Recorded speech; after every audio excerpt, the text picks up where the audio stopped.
Good morning, evening, or afternoon, everybody. Phantombit here. We just finished our Pokemon stream just a little bit ago. I had the explanation in there why the morning stream disappeared. Uh, Basically, I'm out of shape. Long story short.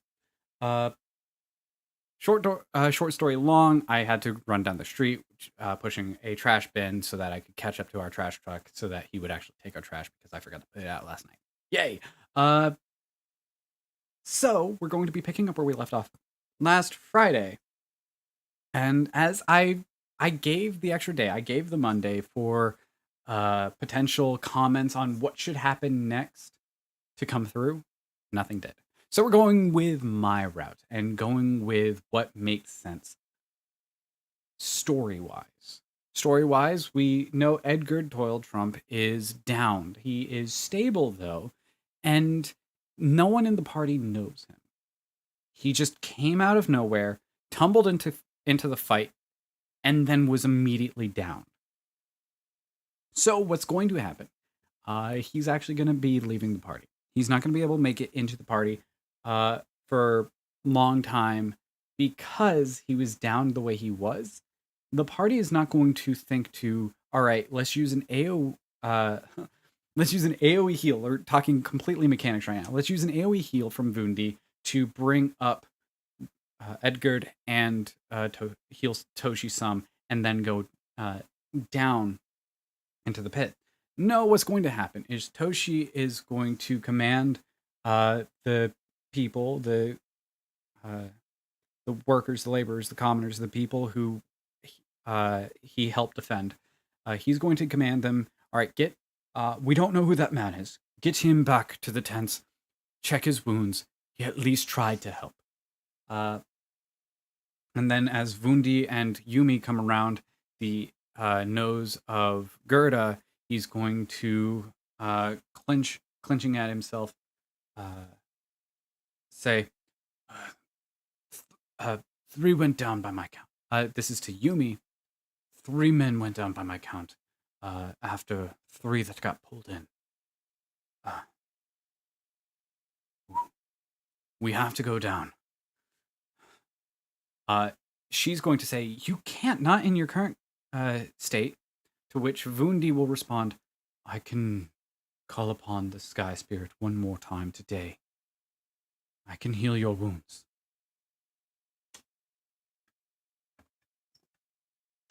To which Toshi will respond, no. I'll start bandaging myself up. Yumi, go. If you could go get my shield, that would help. To which, from a long distance away, Yumi turns around to see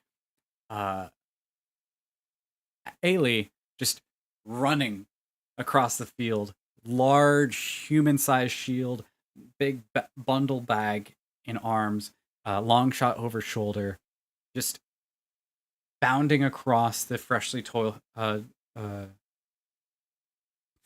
turned soil towards the group. Looks like Ailey's got it for you. I really... Vundi, heal him. He won't ever ask for it. To which Vundi uses his last heal spell as a 2-action heal on Toshi, and the group descend. That is going to be the progress. They're going to be chasing after those men that went in after those that were dragged.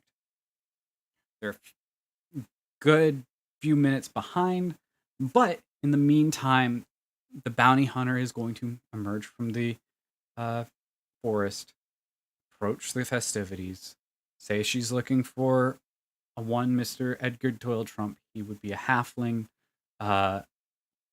who has been on the run for some time. And because there's no one there to defend him, the commoners of Eton are just going to get out of the way of the bounty hunter.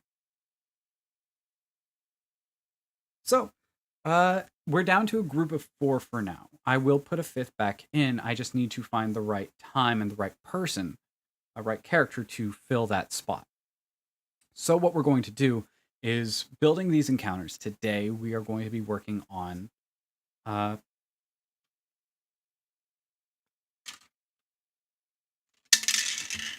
working with that knowledge and putting a couple more encounters before the group is going to find a MacGuffin, a object that will draw them into further adventure. So, over here, we want to open up our encounters, and then, just so I remember our naming scheme, chapter, section, numeric.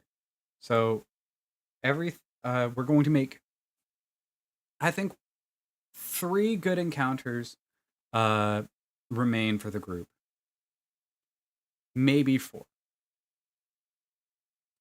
So, 01, 02, 01.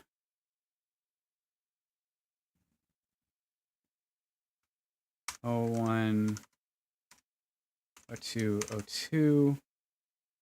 And so it is important when building encounters that each encounter serves some purpose other than just be an encounter. Now, even if that purpose is I need the party to expend resources, that was already done.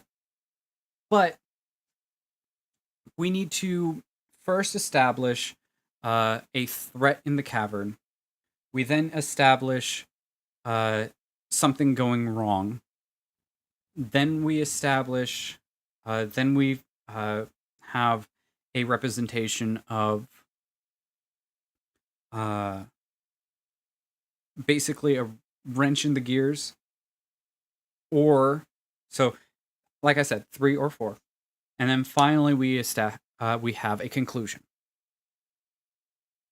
The encounters themselves are meant to tell a arc of a story, a small arc. So with story writing, you have the normal hero's journey, which is this large 3-act thing. You have the call to adventure, the gatekeeper, the rise, the fall, and with with better stories, you have the rise, some fall, and then another rise, the climax, and then the descent, the closing of the story, the epilogue. Well, with a Pathfinder or D&D or tabletop RPG campaign, you have more of a stock market chart for it, as every section, every small adventure should be a story of itself that helps tell the grander campaign. So as the grander campaign is building to its climax, you have all these much smaller rises to a small climax and falls and rises and falls, and never ever going back down to absolute zero, except from the beginning where you had no characters, and end when they retire. Or TPK. Like TPK is an immediate drop off down to 0. So we're going to be building 3 encounters. I have these ordered wrong. So first off, we need to establish that them chasing down in this darkness is not going to be handed to them. They don't get to just run down through a giant insect burrow without encounter. So I know that we have the giant. For that, I am also opening this backup. So in here, game mastering creatures, we're going to bring back our list. And what I'm going to do is by level, and this way, and then traits animal.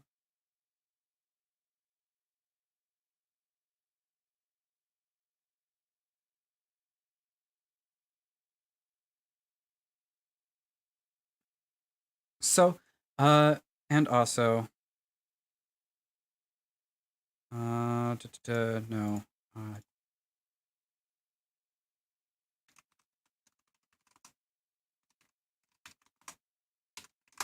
Encounter budget P2E, building encounters. There we go. Okay, so going into encounter design as well, generally with insects, you're going to have a harder time, but going into the future, I'm going to definitely make sure that I have a variety of types of creatures. So basically, you want your the encounters to include uh, their own little party as well, so that there's a give and take. It's good to have some encounters where it's just all right, beat everyone up. It doesn't matter which order, but then it's also good to have encounters where that one's healing them, type of thing. So uh,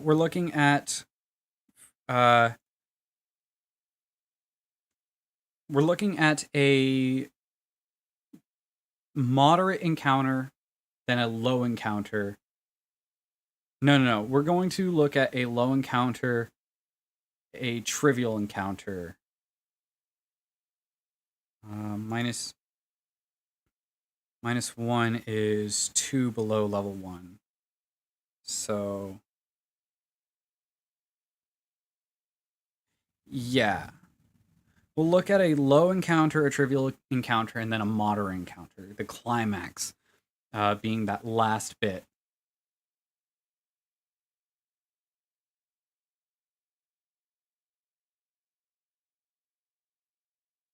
No, let's do two low, and then a climax. I could do the trivial, but I think at level 1, it's just no.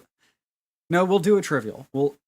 Because there's going to be another bit that's being told there uh, with the trivial. So, creature wise, level 1 creatures will provide 40 experience to the encounter. So, if we want a low encounter, if we did a full strength giant cockroach, that would be 2/3 of our encounter right there. And we could only do a -1 on top, creature on top of that. If we do -1, we can have 2 of those, or we could have 3 minus. If we do zero creature level zeros, we can have 2 of those for the low encounters, and if we go creature level -1, we can have 3. So what's going to happen is we're right at that gate, that opening. So,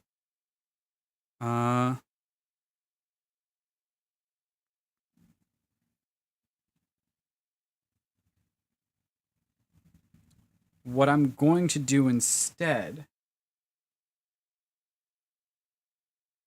is I'm going to apply 2 weak cockroaches. So a giant the weak, there we go. Oh, no. Up here. Over here, giant cockroach. The weak template reduces everything. So if I come here and go to rules, GM screen, weak adjustments, you're subtracting 2. Chat's in the way. And that's from my last stream. Let me refresh that as well. There. You're subtracting 2 from the armor class, attack bonus, DCs, saves, perception checks, and perception and skills of the creature. You're reducing the damage they deal by 2, and you're reducing their HP by an amount. Basically, you're reducing the creature's level by 2. So, taking 2 giant cockroach, we could actually probably do 3 giant cockroaches. Reduce weak giant cockroaches. These are the ones. These are ones that escaped or weren't fully developed. Right here at the entrance.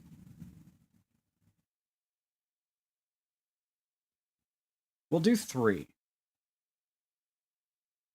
So back over to our here.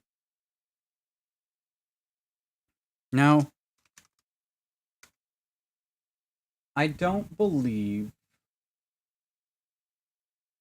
this has a way of making the adjustments for me.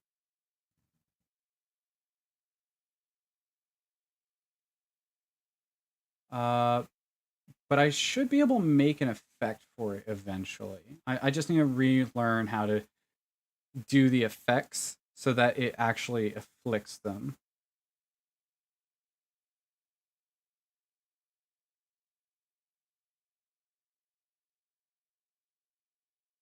Okay, so giant cockroach, red, giant cockroach, yellow,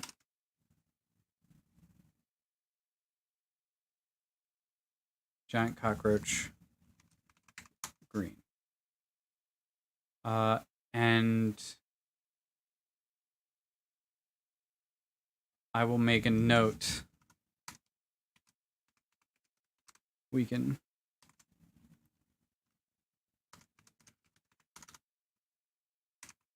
Roach's threshold. Okay.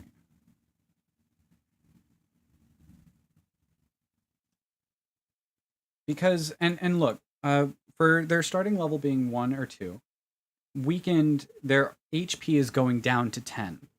Now, a giant centipede has an HP of 8. So that's right there, just about in the range. That's one encounter done.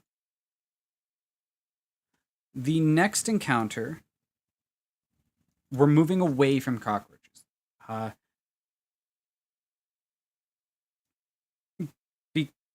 So we're going into a trivial. So what they're going to find is so for trivial we can have 2 level -1s or 1 level 1. We can have a level 0 if we want, but meh. I tend to prefer 2 of the smaller lower level than 2 of the higher level. Fewer numbers of the higher level, simply because the higher level is more likely to actually hit. The lower level have more attacks, but they're less likely to hit. It's a give and take. So what I'm going to do is I'm going to go ahead and put 2 giant centipedes as the encounter.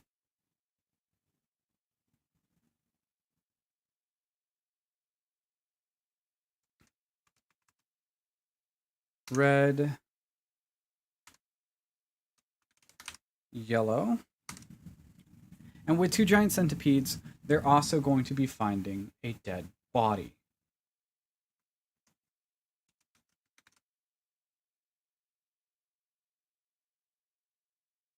Being nommed on, which begs the question,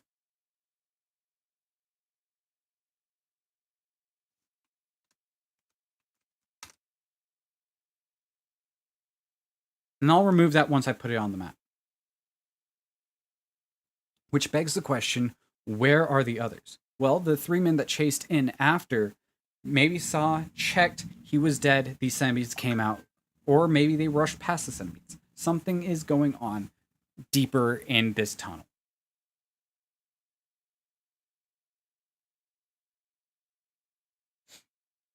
So, now we come to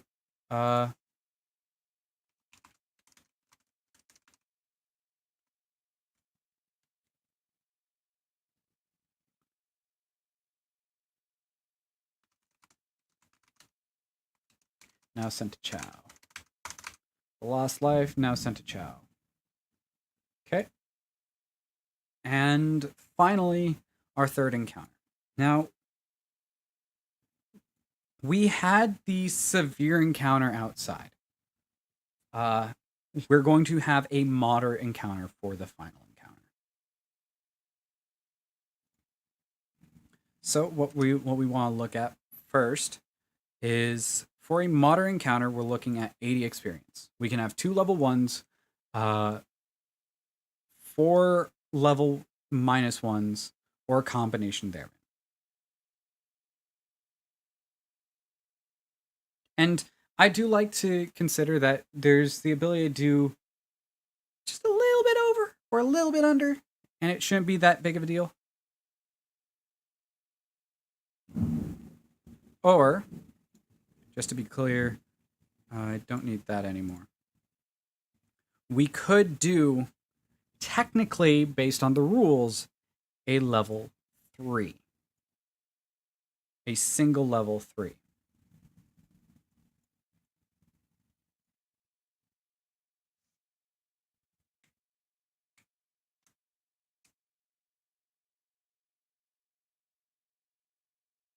Now, if what I want is available at level 3, we will do that.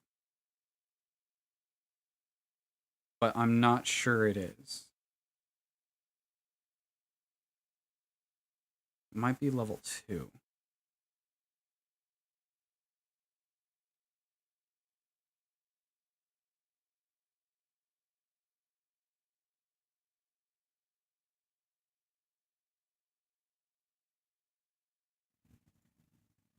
There it is.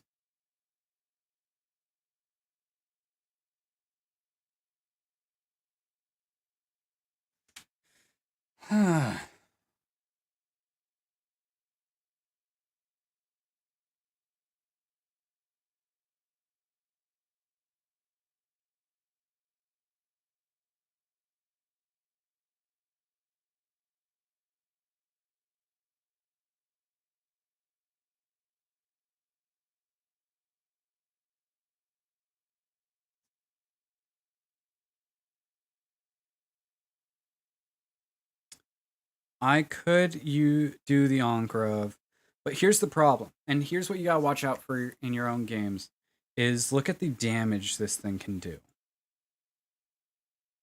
It's got a +10 for its range hit, which is more than Ailey has, and she is the most proficient you can possibly be with the weapon she has. It has a +10 to hit and does 3d6 acid damage. That's very powerful at a low level, so I'm not going to do that.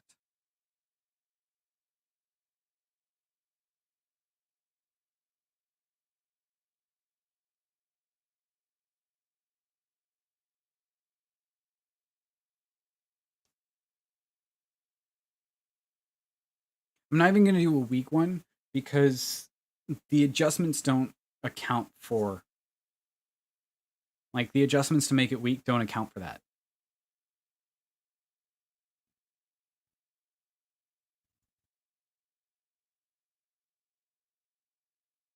Uh,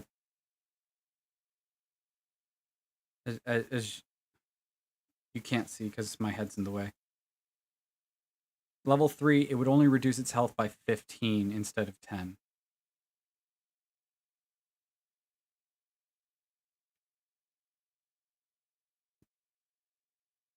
So yeah, we're not doing that.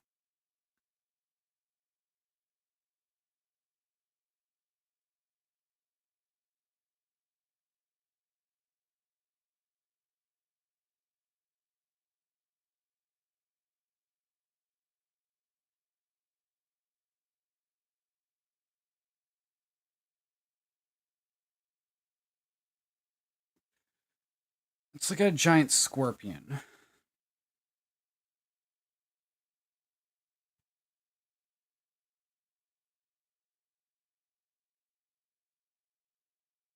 Yeah, that poison would kill. It's a high fort DC. What about some cave scorpions?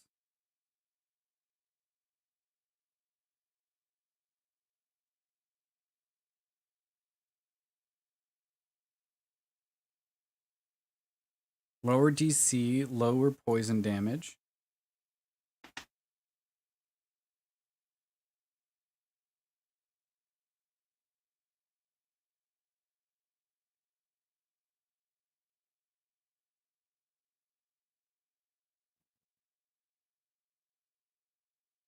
And what's our budget again?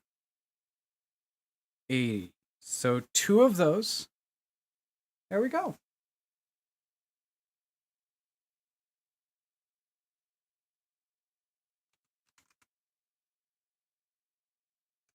Back over here. Cave Scorpion Red.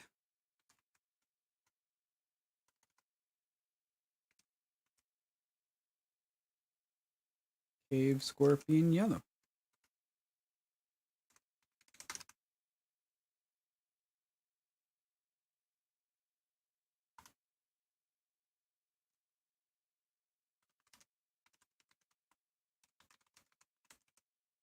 Scorpion Sentinels.